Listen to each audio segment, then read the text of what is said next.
Ikkinchi iqtibosimiz Charlie Mangerdan. Bular ham 100 yoshda vafot etdilar, dodajon. Bularning iqtiboslari.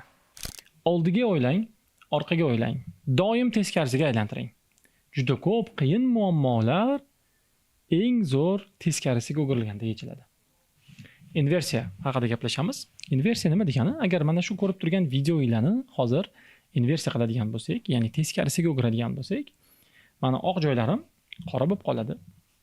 Pushti joylarim qanaqa ko'k sariq bo'lib qoladi balkim. Qora joylar mana qora mikrofon oq bo'lib qoladi, ya'ni teskarisiga o'girish. Juda qiyin muammolar hayotingizda yecha olmaydigan muammolar aynan inversiya orqali yechiladi. Teskarisiga o'girish. Muammoingiz bor, savolingiz bor. Qaysi kasbni tanlasam ekan? Nima ish qilsam ekan? Qaysi davlatga ketsam ekan? Qaysi universitetga borsam ekan? Qiyin muammolar, savollarini chopish, javobini topish juda qiyin, yechish qiyin. Yaxshiroq savol bo'lardi agar shuni teskarisiga o'girsak. Qaysi kasb qilaman, qaysi kasbni yaxshi ko'raman, qaysi kasb menda zo'r o'xshaydi emas. Qaysi yo'nalishga bormasligim kerak, aniq. Qaysi kasblardan qochishim kerak. Nima ishni qilmayman, aniq zerikaman. Biz shogirdlarga ham shuni aytamiz, o'quvchilarimizga ham shuni aytamiz. Qiladigan ishlaringlarni emas, aniq qilmaydigan ishlarni bilib olinglar. Bo'ldi, qolgan hammasi yaxshi bo'laveradi. Bir inson yaxshi mashina ham haydayveradi. Yaxshi video montaj ham qiladi, yaxshi blog ham yozaveradi, yaxshi aktyorlik ham qilishi mumkin, yaxshi o'qituvchilik ham qiladi. Lekin uni yaxshi qila olmaydigan, tabiatiga to'g'ri kelmaydigan ishlari bo'ladi. Ana shu ishlarni topib olsa va ulardan qochsa bo'ldi. Kimdir bir xillikni yoqtirmaydi, har kun bir xil ish bo'lsa, bu unga umuman yoqmaydi. Demak, unga har xil joylar bor bo'lgan, har xil yangilik bor bo'lgan, ijod bor bo'lgan ish bo'lsa bo'ldi. Kimdir yangilikdan qo'rqadi. Hamma narsa joy-joyida yozilgan bir xil bo'lish kerak. U insonlar faqat bir xillik bo'lgan zavodlarda ishlaydi. Odam o'zi qochish kerak bo'lgan narsani bilish kerak. Yoki xuddi shunaqa ovqat tanlayotganda ham. Ba'zan hayron qolaman, odamlar daqiqalarni isrof qiladi ovqat tanlash uchun. Nima yesam ekan, nima yesam ekan. Nima yemasligini hal qilib bo'ldi. Qolgani hammasi yaxshi bo'ladi. Achchiq yemaysizmi, xamirli yemaysizmi, tovuq yemaysizmi, hal qiling, qolgani bir xil ketaveradi. Qaysi davlatga borsam ekan, qaysi davlatda o'qisam ekan, bormaydiganlaringizni aniqlaylik. Osonroq bo'ladi. Muvaffaqiyat sirlarini so'rashadi. Qaysi kitoblarni, qaysi kurslarni o'qiylik. Muvaffaqiyat sirlarini so'rash zo'r. Muvaffaqiyatsizlik sabablarini bilaylik. Qachon bir inson aniq muvaffaqiyatsizlikka uchraydi? Sabablari aniq: vaqtni bekor ishlatish, bekorchi odamlar bilan ko'p vaqt yurish, ustida ishlamaslik. Buni hammasini qilish oson. Muvaffaqiyatga bo'lsa ko'p omillar kerak. To'g'ri paytda bo'lib qolish, to'g'ri maslahatlarni eshitish, to'g'ri ustozlarni tanlab, bu juda ko'p omillarga yig'iladi. Lekin siz inversiya qiladigan bo'lsak, nima qilmasam bo'ladi? Ota-onamni rozi qilish yo'llari, ota-onamni qanaqa rozi qilsam bo'ladi? Bu yaxshi savol, lekin qiyin muammo. Oningizni oldiga borasiz, "Oyi, massaj qilib qo'ysammi oyog'ingizni, umraga jo'nataymi, bir nimadir olib beraymi?" Yo'q. Norozi, nima qilsangiz norozi bo'ladilar. Bilaylik. Yolg'on gapirsizmi, haromdan ishlasizmi, kimnidir aldab ketsizmi, yoki ularga vaqt ajratmasizmi, yoki sog'lig'ingizga norozi bo'ladigan joylarni aniqlab olaylik, qolgani oson bo'ladi. Inversiya deb shuni aytadi. Biz doim jamoada ishlatamiz. O'quvchilarga ham doim aytaman, maktabdagi o'quvchilarga, "Bolalar deyman, yo'nalishlar doim o'zgaradi, kasblar o'zgaradi. Mana hozir 9-10 sinfsizlar, 2 yildan keyin hozir yo'q bo'lgan kasblar zo'r bo'lib ketishi mumkin. Bilmaymiz. Men bu yo'nalishda ketaman deb o'zingizlarni bog'lab qo'ymanglar. Aniq bormaydigan, tanlamaydigan yo'nalishlarni aniq qilib olinglar, bo'ldi, shundan qochinglar. Qolgani yaxshi bo'ladi." Inversiya deb shuni aytadi. Xotirani rivojlantirmoqchisiz.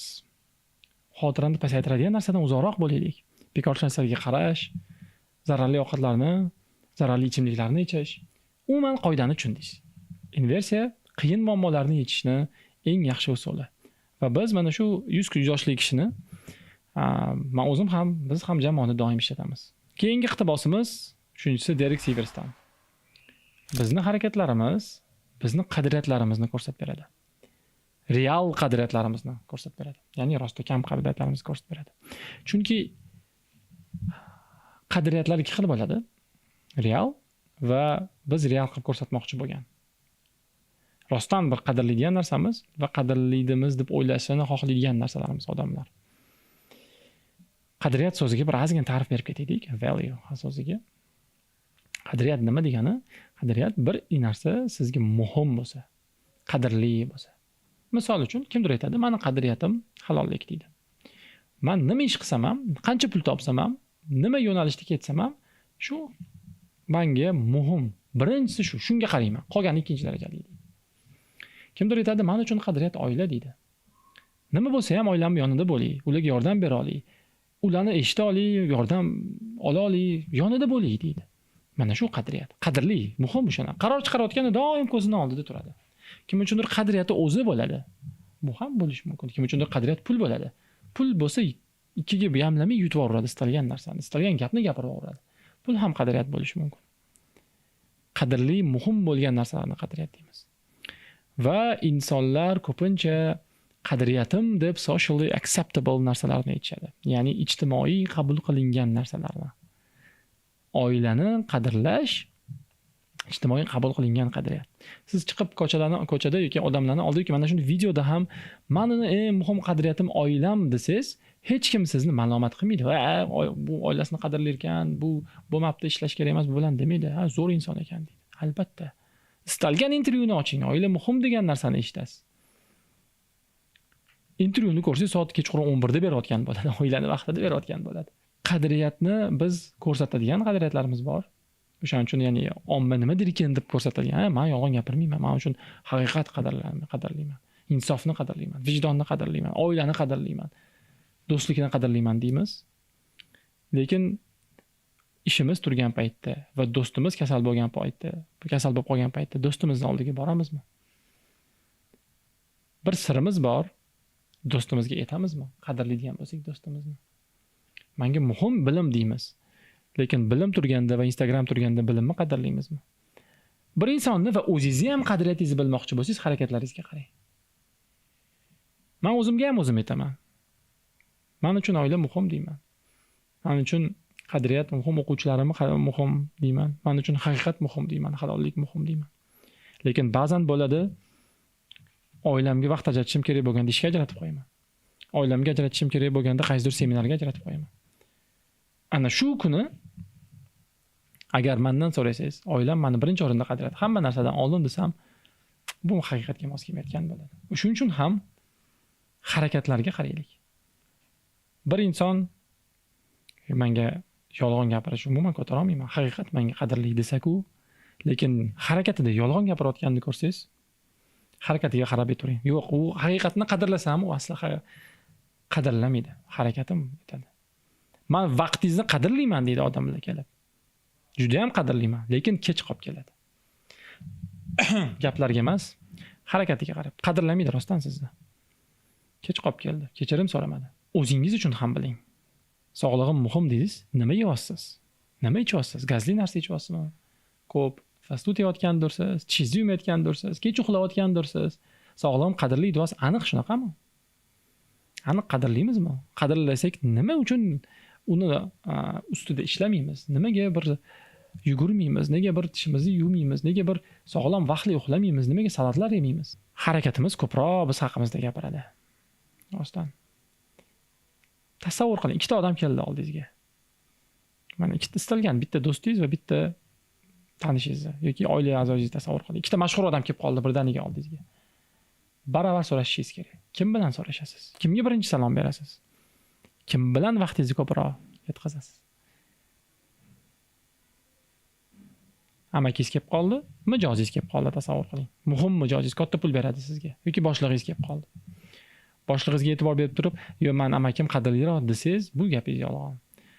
Gapda ha, albatta, odamlar amakim muhim degan narsani yaxshi qabul qilgani uchun aytishingiz mumkin, lekin harakatingiz mijozingizni ko'rsatib qo'yapti. Aynan shuning uchun ham o'zimizni asli bu iqtibos o'zimizni analiz qilishimiz uchun. Boshqalarni analizini nimaga qilamiz? Gapirayotgan gapi bilan yashayotgan qadriyati muhimmikan? Biz maktabda, mana o'zimizning maktabimizda ta'lim muhim desamda, o'qituvchilarga yaxshi oylik bermasam. Ta'lim muhim degan gapimni qadri yo'q. O'qituvchilarning oyligi chunki ko'proq qadr belgilab beradi. Biz bolalarni saralab olamiz desamda, istalgan bolani ovursam, harakat ko'rsatib beradi. Aynan o'zingizga ham qarang. Vaqtim qadrli deysiz, lekin Instagramda soatlab o'tiribsiz. Gapingiz yolg'onmi, harakatingiz yolg'onmi? Gap yolg'on bo'ladi, harakat aldamaydi. Chunki gapirish uchun mana shu gapni gapirdim. Mana men sizga hozir men misol uchun sizga hozir aytaman. Men doim qo'shnimga yordam beraman. Yosh katta kampir doim bozorga birga tushib kelaman dedim. Mana shu gapni gapirish uchun mendan qancha kaloriya ketdi? 0.5 kaloriya ketdi.